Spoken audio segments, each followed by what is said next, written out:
നമ്മളോടൊക്കെ സംസാരിക്കുന്ന ആളുകൾ, പ്രത്യേകിച്ച് സ്ത്രീകളൊക്കെ ആണെങ്കിൽ ഒരു വൈരാഗ്യ ബുദ്ധിയോടുകൂടിയാണ്, അല്ലെങ്കിൽ ഭർത്താവിൻ്റെ അമ്മയോട് വൈരാഗ്യം, നാത്തൂമാരോട് വൈരാഗ്യം, വളരെ വൈരാഗ്യ ബുദ്ധിയോടുകൂടിയൊക്കെ വിളിച്ച് നമ്മളോട് കുറേ പ്രശ്നങ്ങളൊക്കെ പറയാറുണ്ട്. എന്താണ് നമുക്ക് പലപ്പോഴും അറിഞ്ഞിട്ടുണ്ട് അവരോട് എന്താണ് പറയാൻ ആശ്രയിക്കുക, പല നിസ്സാര പ്രശ്നങ്ങളായിരിക്കും. ഇൻറ്റൻസിറ്റി അവരെ സംബന്ധിച്ചിടത്തോളം വളരെ വലുതാണ്. അങ്ങനെയുള്ള എന്താണ് ആ ഒരു സ്റ്റേജിനുള്ള കാരണം? ഓക്കെ, ദേഷ്യം എന്ന് പറയുന്നത് സ്വാഭാവിക വികാരമാണ്. കാരണം നമ്മളെ മുറിവേൽപ്പിക്കുക, നമുക്കൊരു വേദന തരിക, നമ്മളെ വേദനിപ്പിക്കുന്നവർ നമുക്ക് ദേഷ്യം വരും. അതിപ്പോൾ ഒരു കൊച്ചു കുട്ടിക്ക് അമ്മയെ അപ്പനെ അടിച്ചാൽ അന്നേരം അവർക്ക് ദേഷ്യം വരും. നമുക്ക് വളരുന്ന ഓരോ തലത്തിൽ എല്ലായിടത്തും ഭാര്യയാവാം, ഭർത്താവായിരിക്കാം, നാത്തൂനാവാം, അമ്മയമ്മയായിരിക്കാം, ബോസായിരിക്കാം, ജോലിക്കാരായിരിക്കാം. ദേഷ്യം എന്നുള്ളത് നമുക്ക് ആരോട് എപ്പോൾ വേണമെങ്കിലും നമുക്ക് തോന്നുന്ന നമുക്ക് വേദന ഉണ്ടാകുമ്പോൾ വേദനിപ്പിക്കുന്ന ഫീലിംഗ് ആണ് ദേഷ്യം. അത് നാച്ചുറലാണ്. മൊമെൻ്ററി ദേഷ്യം എന്ന് പറയും, സപ്രസ്ഡ് ആങ്കറും. ഈ രണ്ട് സംഭവമുണ്ട്. മൊമെൻ്ററി ദേഷ്യം നമുക്കൊരു അനുഭവം വരുന്നു, ആ അനുഭവത്തിൽ അപ്പോൾ ഉണ്ടാകുന്ന ദേഷ്യമാണ്.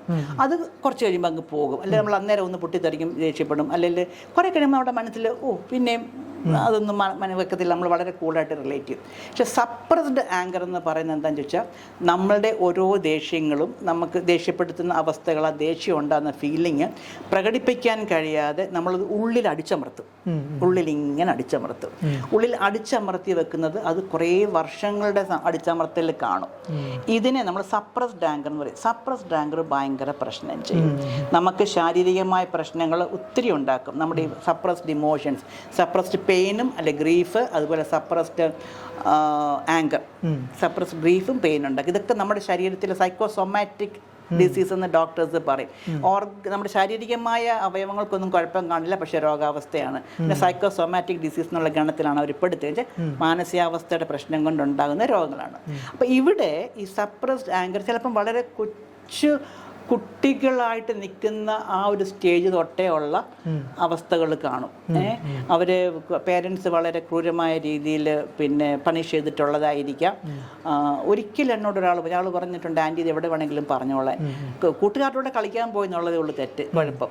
എന്നിട്ട് പക്ഷെ തെങ്ങ കെട്ടിയിട്ട് കൂട്ടുകാരുടെയൊക്കെ മുന്നിൽ പിടിച്ച് വലിച്ചുകൊണ്ട് പോയി വീടിൻ്റെ മുമ്പിലത്തെ തെങ്ങ കെട്ടിയിട്ട് അടിച്ചു. എന്നിട്ട് അടിച്ചു കഴിഞ്ഞിട്ട് അവിടെ ഇല്ല, കെട്ടഴിച്ചു വിട്ടില്ല. അമ്മയ്ക്കും പേടി, കാരണം അപ്പം കുറച്ച് ആൽക്കഹോളിക്കൊക്കെയാണ്. അഴിച്ചു വിട്ട് അമ്മയ്ക്കിട്ടും കിട്ടുമെന്നറിയാം. അങ്ങപ്പോൾ കൂട്ടുകാരൊക്കെ നടന്നു പോകുമ്പോൾ കാണുന്നുണ്ട്. ഇവൻ അനുഭവിച്ച ഒരു കുഞ്ഞിൻ്റെ ഒരു 10-12 വയസ്സ് കാണുന്ന കുട്ടിക്കോ അവൻ അനുഭവിക്കുന്ന നാണക്കേട്, സങ്കടം, ദേഷ്യം. ഇവൻ പറയുവാൻ ഞാൻ ഉറക്കത്തിൽ സ്വപ്നം കാണും, എന്താ അപ്പനെ ഞാൻ അടിക്കുന്ന സ്വപ്നം കാണുമെന്ന്. അവൻ്റെ സപ്രസ്ഡ്, അവൻ ആഗ്രഹിക്കുന്നുണ്ട് അപ്പന് 2 കൊടുക്കാം, പക്ഷെ അവന് പറ്റത്തില്ല. പവറാണ്, പവർ സ്ട്രക്ചർ അല്ലേ. സോ ഇവൻ വളർന്നു, ജോലി കിട്ടി, അവന് വീട്, പകയാണ് അപ്പനോട്, ഭയങ്കര പകയാണ്. എന്നിട്ട് അപ്പനെ വിളിച്ചിട്ടില്ല. അപ്പനും മോനും കൂടെ യാതൊരു ബന്ധമില്ല. ഇവനെ ഇതൊക്കെ ഒരു ഡി അഡിക്ഷൻ സെൻ്ററിൽ പ്രവർത്തിച്ച കാലത്താണ് കണ്ടിട്ടുള്ളത്. അതൊക്കെ സപ്രസ്ഡ് ആങ്കറാണ്. ചിലപ്പോൾ സാറുമാർ നമ്മളെന്തെങ്കിലും പറഞ്ഞതാവാം, അവരോടൊക്കെയുള്ള ദേഷ്യമാവാം. ഈ സപ്രസ്ഡ് ആങ്കർ കിടക്കുമ്പോൾ എന്ത് പറ്റും ചോദിച്ചാൽ, നമ്മൾ പിന്നെ ഭാവിയിൽ വരുമ്പം പെട്ടെന്ന് നമുക്ക് ഇറിറ്റേഷൻ വരും. നമ്മുടെ ബോസ് നമ്മളോട് എന്തെങ്കിലും പറഞ്ഞു, കൊച്ചു കാര്യമായിരിക്കാം. കാര്യം നമ്മുടെ ഈ ആങ്കർ എന്നുള്ള സംഭവം കിടക്കുമ്പോൾ നമുക്കിപ്പോൾ ഉള്ളിലൊരു മുറിവുണ്ട്. നമുക്കിപ്പോൾ ഹാർട്ട് സർജറി കഴിഞ്ഞു, അപ്പോൾ പറയുന്നത് പില്ലോ ഒക്കെ തന്നല്ലേ ഇവിടെ, നിങ്ങളുടെ നെഞ്ചിനൊരു ആഘാതം ഒന്നും ഉണ്ടാവരുത്. ആഘാതം ഉണ്ടായാൽ അകത്തെ മുറിവ് കരിഞ്ഞിട്ടുണ്ടാവില്ല, നമുക്ക് ഇളകും. ഈ സപ്രസ്ഡ് ആങ്കറിനെ തട്ടുന്ന എന്തെങ്കിലും ഒരു സംഭവം നമ്മുടെ അനുഭവത്തിൽ അസോസിയേറ്റ് ചെയ്യുമ്പോൾ, അല്ലെങ്കിൽ നമ്മുടെ ബോസിൽ നിന്നാവാം, ജോലിക്കാരിൽ നിന്നാവാം, നമ്മുടെ ഭർത്താവ്, ഭാര്യ, മക്കൾ, എവിടെ നിന്നെങ്കിലും വന്നാൽ പെട്ടെന്ന് നമുക്ക് ദേഷ്യം വരും. നമ്മൾ ദേഷ്യം പെട്ടെന്ന് ഇറിറ്റേറ്റഡായിട്ട് പ്രകടിപ്പിക്കും.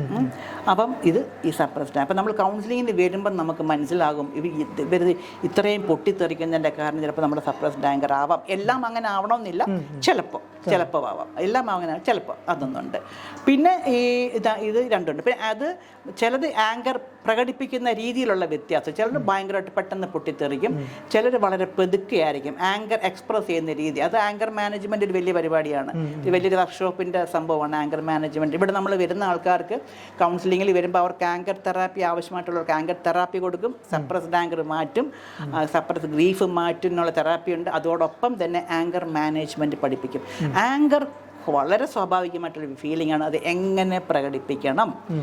നമുക്കിപ്പോൾ ഒരു തിളച്ച വെള്ളം ഉണ്ടെങ്കിൽ തണുപ്പിക്കണമെങ്കിൽ മാറ്റി വെക്കാം. ചിലപ്പോൾ കുറേ മണിക്കൂർ എടുത്തിട്ടായിരിക്കും അത് തണുക്കുക. ചില ആൾക്കാരുണ്ട് ദേഷ്യം വന്ന ദിവസങ്ങൾ ആഴ്ചകളും മിണ്ടാതിരിക്കും. ഭാര്യ ഭർത്ത ബന്ധത്തിൽ തന്നെ ദിവസങ്ങളും ആഴ്ചകളും മിണ്ടാതിരിക്കും. എന്താ, അത് പോകത്തില്ല, ഇങ്ങനെ ഇട്ടുകൊണ്ടേയിരിക്കും. ചില ആൾക്കാർ പെട്ടെന്നൊന്ന് പൊട്ടിത്തെറിക്കും, അതോടെ എല്ലാം തീരും. അവർ ചിലർ പറയും ഞങ്ങളെല്ലാം ഭയങ്കരമായിട്ട് പൊട്ടിത്തെറിച്ച് അത് കഴിഞ്ഞാൽ റെഡി ഒരു ചായ എടുത്തെന്ന് പറഞ്ഞുകൊണ്ട് കൂളായിട്ട് വരും. ഇവിടെ ഇത് കേട്ട് ഇങ്ങനെ പെരുത്തിരിക്കുകയായിരിക്കും, ചായയിലൊരു തൊഴിൽ കൊടുക്കാനായിരിക്കും തോന്നുന്നത്. അപ്പോൾ ഇതിങ്ങനെ മനുഷ്യൻ ഇത്രയും ചീത്തൊക്കെ പറഞ്ഞിട്ട് ഇപ്പോൾ പൊട്ടിത്തെറിച്ച് കൂളായിട്ട് ചായ പൊട്ടിത്തെറിച്ച് തീർന്നു. അവരുടെ സ്ട്രെസ് ഹോർമോണാണ്.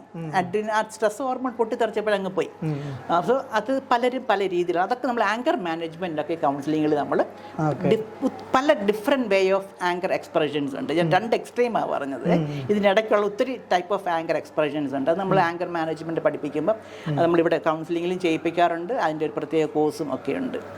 സോ അതാണ് ദേഷ്യവുമായിട്ട് ബന്ധം. അത് വളരെ പ്രധാനപ്പെട്ട ഒരു കാര്യം. എനിക്ക് നിങ്ങളോട് പറയാനുള്ള ഒരു കാര്യമുണ്ട്, അത് നിങ്ങൾക്ക് എല്ലാവർക്കും ഗുണം കിട്ടാൻ വേണ്ടി അതും പറയാം. മറ്റേത് കുറേ ഒരു നീണ്ട സംഭവമാണ്. നമ്മളൊരാൾ ദേഷ്യപ്പെടുക എന്ന് പറയും. ദേഷ്യം എന്ന് പറയുന്നത് നമ്മുടെ സ്ട്രെസ് ഹോർമോണാണ്. അത്രയും മനസ്സിലാക്കുക. ദേഷ്യം നമുക്ക് പരിച്ചു കോറി വരും, സ്ട്രെസ് ഹോർമോണാണ്. ഈ സ്ട്രെസ് ഹോർമോൺ നമ്മൾ ഷൗട്ട് ചെയ്ത് കളയുമ്പോഴത്തേക്ക് നമുക്ക് സമാധാനമായി, ഒരു ഭയങ്കര ആശ്വാസം. കുറേ ഇത്രയൊക്കെ പറഞ്ഞല്ലോ എന്ന് തോന്നിയിട്ട് എന്നാൽ എവിടെയോ ഒരു സുഖം, പറഞ്ഞല്ലോ അത്രയും വേണമായിരുന്നു, അവരോട് അത്രയും മോശമായിപ്പോയി, എന്നാലും കുഴപ്പമില്ല, അത്രയും പറഞ്ഞപ്പോൾ എനിക്കൊരു സമാധാനമുണ്ട്, അതിൻ്റെ ഒരു സുഖം നമുക്കുണ്ടാവും ഇല്ലേ. അതെന്താ ചോദിച്ചാൽ ഈ സ്ട്രെസ് ഹോർമോൺ പോയി. ഈ സ്ട്രെസ് ഹോർമോണും വെച്ചുകൊണ്ട് നടക്കുന്നത് ഭയങ്കര പ്രശ്നമാണ്, നമുക്ക് വരിഞ്ഞ് മുറി വരും. അപ്പോൾ എനിക്ക് നിങ്ങളോട് പറയാനുള്ളൊരു കാര്യം, ഈ ഒരാൾ നമ്മളോട് പൊട്ടിത്തെറിക്കുമ്പോൾ ദയവ് ഒന്ന് മനസ്സിലാക്കുക. അതിന് നിങ്ങൾക്ക് ഒരു എളുപ്പമൊരു ഉദാഹരണം പറയാം. നമുക്ക് ഒരാൾ ബിരിയാണി കഴിച്ചു, ദഹിച്ചില്ല, ഛർദ്ദിക്കാൻ വരും ഇല്ലേ. നമുക്ക് ഒന്നിലെ വയറിന് പ്രശ്നമാകും, ഛർദ്ദിക്ക് തകട്ടി നമുക്കൊരു നെഞ്ചെരിഞ്ഞെരിഞ്ഞെരിഞ്ഞ് ഒരു നിമിഷം നമ്മൾ ഛർദ്ദിക്കും. ഛർദ്ദിച്ച് കഴിയുമ്പോൾ ഭയങ്കര ആശ്വാസമാണ് അല്ലേ. അപ്പോൾ സത്യത്തിൽ അതൊരു വേസ്റ്റ്, നമ്മുടെ വയറ്റിലെ മെറ്റീരിയൽ വേസ്റ്റ് പുറത്ത് കളഞ്ഞു. ഇത് ഇമോഷണൽ വേസ്റ്റ് ആണ്. അപ്പം നമ്മൾ ഷൗട്ട് ചെയ്യുമ്പം നമ്മൾ ഓർക്കുക, അദ്ദേഹം അല്ല അവൾ ഷൗട്ട് ചെയ്യുന്നത് അവളുടെ ഇമോഷണൽ വേസ്റ്റ് കക്കിക്കളയുകയാണ്. ഞാൻ കക്കിക്കളയുക എന്നുള്ള വാക്ക് തന്നെ യൂസ് ചെയ്യും. ഇമോഷണൽ വേസ്റ്റ് കക്കിക്കളയുകയാണ് എന്ന് വിചാരിക്കുക, ഛർദ്ദിച്ച് കളയാണ്. ഇപ്പം നമ്മൾ ഛർദ്ദിക്കുമ്പം ബിരിയാണി കഴിച്ച് ഛർദ്ദിക്കുമ്പോഴേ അതിനകത്ത് നട്ട്സ് ഒന്നും പൊടിയാതെ കിടപ്പുണ്ട്. ഇത് നട്ട്സ് അല്ലേ, നല്ലതല്ലേ, പെറുക്കിയെടുത്തേക്കാം. എന്നിട്ട് നല്ലോണം സോപ്പ് വെള്ളത്തിൽ കഴുകി നല്ല സോളാർ ലൈറ്റിലൊക്കെ സൂര്യപ്രകാശത്തിൽ ഉണക്കി നെയ്ക്കകത്ത് മുരിച്ച് കഴിക്കാമെന്ന് വിചാരിക്കുമോ? പെറുക്കിയെടുക്കുമോ? ഇല്ല, അത് വേസ്റ്റാണ്, ഒന്നും പെറുക്കിയെടുക്കില്ല. പക്ഷെ നമ്മൾ ദേഷ്യം വരുമ്പോൾ ഷൗട്ട് ചെയ്യുന്ന വാക്കുകളോ എല്ലാം പെറുക്കിയെടുത്ത് അന്ന് വർഷങ്ങൾക്ക് ഇത്ര 2004 എന്നോട് അങ്ങനെ പറഞ്ഞു, എന്നോട് ഇതൊക്കെ ഈ വാക്കുകൾ ഇങ്ങനെ, കാരണം അതെല്ലാം പെറുക്കിയെടുത്ത് വെച്ചേക്കുകയാണ്. അത് വേസ്റ്റാണ്. സോ ദേഷ്യം വരുമ്പോൾ പറയുന്ന കാര്യങ്ങളൊന്നും നമ്മുടെ ഉള്ളിലോട്ട് എടുക്കുക. നമ്മുടെ നട്ട്സ് എടുക്കുന്ന ഓർത്തോണം, വേസ്റ്റ് ഛർദ്ദിക്കുന്നതിനകത്ത് അത് വേസ്റ്റാണ്, ഛർദ്ദിച്ച് കളയും. അത് കഴിഞ്ഞിട്ട് നമ്മൾ കണ്ടന്റ് നമ്മുടേതായ രീതിയിൽ പറയുക. അവരെന്താണോ ദേഷ്യം പ്രകടിപ്പിക്കുന്നതിൻ്റെ കാരണം അങ്ങോട്ടും ഇങ്ങോട്ടും ഇരുന്ന് മനസ്സിലാക്കി സംസാരിക്കാൻ പറ്റും. ഇതാണ് ദേഷ്യത്തെപ്പറ്റി ഒത്തിരി നമുക്ക് പറയാനുണ്ട്. ഒരു ആങ്കർ മാനേജ്മെൻറ്റ് ഒരു വലിയ നീണ്ട ഒരു പരിപാടിയാണ്, വർക്ക്ഷോപ്പ് പോലെ നടത്തുന്ന ഒരു കാര്യമാണ്.